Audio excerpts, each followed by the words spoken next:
Well,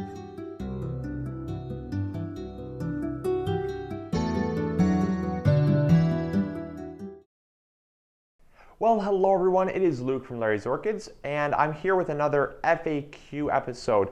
A lot of times we get questions about our fertilizers here. This is the Grow More blend, and they are color-coded. A lot of people ask, well, what the heck are they color-coded for, or which color is great for me? So I'm going to hopefully help you out with that. There are 4 colors, and the 4 colors are very specific. So you need to make sure you're getting the right color for the right orchid. So let's go through that right now. So if you're growing terrestrial orchids, you want to give them the red and the blue. And the red and the blue are very, very important to give in conjunction with each other. This would be for maybe vanillas or cymbidiums, things like that don't grow in a bark medium. Anything that grows in a bark medium, you're going to want to use the other color combinations because these contain urea. And urea will hurt those orchids that are growing in a bark medium. So you don't want to add, you do not want to add these to your cattleyas or your vandas or your phalaenopsises, simply because it will hurt them and probably kill them. So these are for the plants that do not grow in a bark medium. They do contain urea again, but the red is going to be your all-purpose orchid fertilizer for those plants. It's going to be just your regular orchid mix here.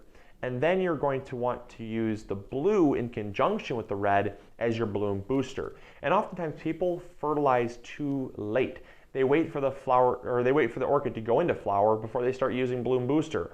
That's a mistake because it's not going to do anything. You actually want to fertilize in conjunction with the red, because even if the orchid is not in its blooming stage yet, in its spike form, you want to give it some bloom booster because you don't know when that flower stalk is going to come out. So that's just one of those things, is oftentimes the flower stalk or the spike is hidden inside those leaves, and you will miss the stage in which you can use bloom booster, and you actually end up really hampering the size of the flowers and the amount of flowers you're going to get. So that is that. This is, again, for terrestrial orchids.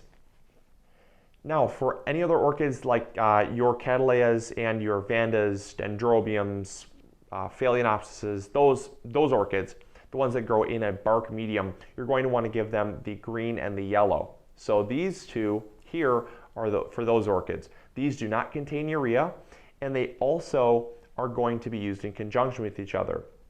The yellow is an all-purpose. It is a 20-20-20. This is going to give you a very even fertilizing.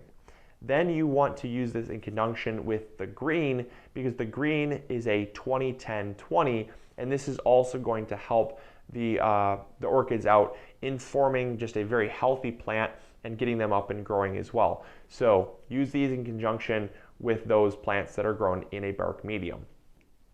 So there you go. There is your answer. So hopefully that helped, because again, you do not want to get your colors mixed up. So make sure that you check what orchid you are giving the fertilizer and make sure the fertilizer matches that orchid. And that's all you have to do. It's pretty simple and self-explanatory. So if you have any more comments, questions, or concerns, please post them in the comments box below. I will have a link to these in the store. That way you can give them a checkout, and you can also make sure that you get the right one for your orchid as well. So until next episode, this is Luke from Larry's Orchids, thanking you for making us the #1 stop shop for all your orchid and tropical needs. All right, take care, everyone. Bye.